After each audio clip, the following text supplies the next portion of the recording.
Olá, nós estamos em mais uma aula de escola dominical. Hoje é domingo, dia 11 de abril, você participa conosco dessa nossa conversa, desse momento de edificação. Hoje, antes de nós meditarmos na palavra do Senhor e pensarmos no tema que foi preparado, eu quero orar com você, pedindo a iluminação do nosso Deus. Vamos orar. Senhor, nós estamos na Tua presença. Conosco estão amigos, amigas, irmãos e irmãs, para participar, para estudar, para aprender mais de Ti. Nos ajude, ó Pai, abre os nossos corações e mentes. Nos ajude, Senhor, em todos os sentidos. Pedimos por aqueles que estão enfermos, necessitados, aflitos, encarcerados. Coloque a Tua mão santa, ó Pai. Opera milagres na vida do Seu povo. Nós clamamos. Em nome de Jesus que nós oramos. Amém. Bom, 11 de abril, nós estamos ainda realizando todas as nossas programações das nossas casas, a fim de evitar aí as contaminações, tudo isso para que a vida prevaleça, né? A igreja não vai abrir por enquanto e nós pedimos a todos e todas compreensão, né? Que você se dedique aí na oração, no convívio com a sua família. Bem, o tema que eu quero tratar hoje é o seguinte: filhos afastados da igreja. Filhos afastados da igreja. Muitos de nós, né, das nossas gerações, crescemos na igreja, aprendemos de Deus, temos aquele amor na casa do Senhor e agora nós temos sentido e observado que os nossos filhos, né, eu não tenho filhos, mas o quão difícil é transferir isso para os nossos filhos e filhas. Vamos conversar um pouco a partir dessa perspectiva. E o texto base para a nossa conversa está lá na segunda epístola a Timóteo, né? Segunda a Timóteo, nós vamos ler do versículos 14 e 15, capítulo 3, versículos 14 e 15. Segundo Timóteo, capítulo 3, 14 e 15, diz assim: Tu, porém, permanece naquilo que aprendeste e de que foste inteirado, sabendo do que o aprendeste, e que desde a infância sabes as sagradas letras, que podem tornar-te sábio para a salvação pela fé em Cristo Jesus. Amém por esta palavra. Tu, porém, permanece naquilo que aprendeste, de que foste inteirado, sabendo de quem aprendeste, e que desde a infância sabes as sagradas letras, que podem tornar-te sábio para a salvação pela fé em Cristo Jesus. Amém por essa palavra. Bem, o texto de 2 Timóteo, capítulo 3, 14 e 15, é possível que Paulo, aqui o autor, destaca alguns pontos e que eu quero também colocar para você. Primeiro, pede para que o jovem Timóteo mantenha-se firme na fé, para que ele não se esmoreça, para que ele não desanime na caminhada de crer nesse Deus que o direciona, que o capacita, que o faz um vaso de bênção, que o faz um mensageiro. E esse jovem ele não devia desanimar-se na fé e precisava ter um fundamento. O fundamento era a palavra de Deus. E nesse não esmorecer na fé, manter-se firme na palavra do Senhor, fundamentado na palavra, o autor bíblico também, ele lembra do papel importante que a família teve para com o jovem Timóteo. E o texto fala, né, o texto aqui menciona, o autor menciona sobre Eunice, que é a mãe de Timóteo, e também de Loide, que é a avó daquele jovem. Portanto, então, tanto a mãe quanto a avó ensinaram o caminho para aquele moço. E por isso, ele deveria lembrar-se sempre das orientações e daquilo que ele aprendeu nos primeiros anos de vida, na infância e também quando era um adolescente. O autor também lembra o papel de cuidado com a igreja, o cuidado da igreja. Como que ele faz isso, né? Mencionando aqui a função de Paulo. Paulo, a quem é dada a autoria desta carta, ele se coloca como o pai na fé de Timóteo.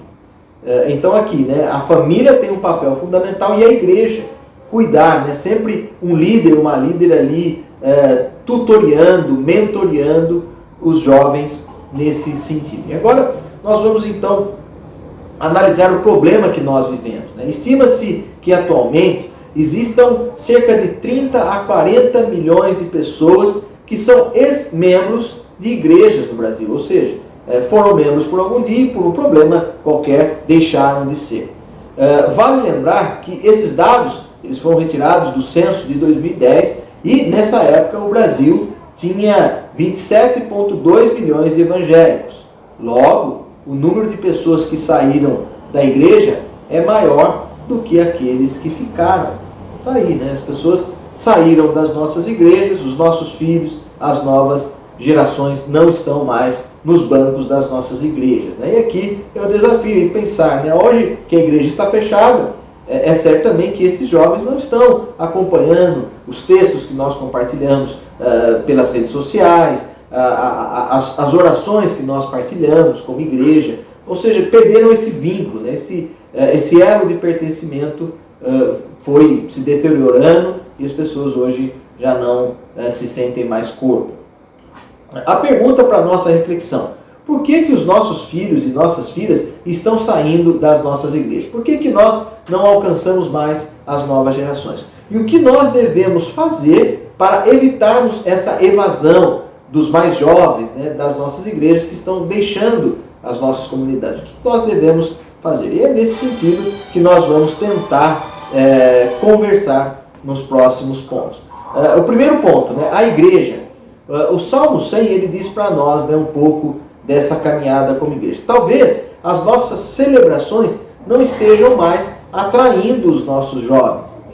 O Salmo 100 ele traz alguns verbos no imperativo. Ele fala: celebrai o Senhor, servi ao Senhor, apresentai com alegria e júbilo. Infelizmente, muitas das nossas celebrações, elas perderam esse tom animador de celebração, de servir, fazer isso com alegria e júbilo. A igreja é um lugar que nós devemos exercer a misericórdia, né? E por isso nós devemos interagir com os jovens. Os jovens precisam participar das nossas igrejas, sentir parte, apoiarmos esses jovens a fim de que eles desenvolvam a igreja a partir de suas características, né? Outro ponto, né? Se nós vimos que a igreja precisa servir, celebrar com alegria, outro ponto que eu destaco é a família. E aí o Salmo 78, versículos 1 a 6, você pode ler aí na sua casa, né? A responsabilidade é da família em transmitir aquilo que Deus ensinou. Na história do nosso povo, nós não tínhamos no passado a Bíblia. E como essas histórias eram contadas de pais para filhos, mães para suas filhas, e assim, né, de geração a geração. Eu quero destacar o Salmo 78, Salmo de número 78, né, que faz aí menção à nossa família. Eu quero ler com você os versículos 3 e 4, né? Diz assim: o que ouvimos e aprendemos, o que nos contaram os nossos pais, não o encobriremos aos seus filhos. Contaremos à vindoura geração os louvores do Senhor e o seu poder e as maravilhas que fez. Olha aí, né? A responsabilidade de nós contarmos às vindouras gerações. A família é responsável por ensinar a palavra de Deus. A igreja tem um papel importante, mas se a família não educar a criança, o jovem, o adolescente, a partir da palavra do Senhor, fica muito difícil. Como família, nós devemos criar um ambiente saudável de amor e respeito para que o jovem se desenvolva na igreja. Essa é uma preocupação minha. Será que a nossa igreja tem criado um ambiente saudável, onde as pessoas se sintam bem em nosso meio, né? As nossas crianças cresçam e vejam que ali existe uma comunidade de apoio, irmãos e irmãs, amigos e amigas que estão dispostos a se ajudarem mutuamente, a caminharem juntos, né? Talvez esteja faltando isso um pouco para nós como igreja, as nossas crianças, os nossos jovens sentirem esse pacto de irmandade na nossa comunidade. E aí o terceiro ponto, a questão dos filhos. Eu quero ler com você Salmo 119, o versículo 9 aqui eu destaco, né? De que maneira poderá o jovem guardar puro o seu caminho, observando segundo a tua palavra? Está aí, Salmo 119, versículo 9. De que maneira poderá o jovem guardar puro o seu caminho, observando segundo a tua palavra? O filho ou a filha, ele não pode negligenciar também os ensinamentos de sua família. Ele não pode se esquecer do que os seus pais, do que os seus avós ensinaram. Era essa a orientação do apóstolo aqui para Timóteo. A família e a igreja atuam até determinado ponto, né? A gente ensina, fala, depois cabe a cada um de nós fazermos a nossa parte, assumirmos a nossa responsabilidade. Se eu não assumir a minha responsabilidade, não adianta, eu não posso ficar esperando do meu pai, da minha mãe, eu tenho que fazer a minha parte. Então tá aí, né? Essa é a contrapartida. Então nós vimos aqui, né, que existe a parcela da igreja, que deve favorecer o jovem, né, formar o jovem. Nós vimos a importância da família ensinar os pequenos, as pequenas, a palavra de Deus, mas também o jovem precisa assumir a sua responsabilidade. Eu espero que essa nossa conversa fique aí o desafio para sermos uma igreja para as novas gerações, né? Sermos uma igreja para os nossos filhos.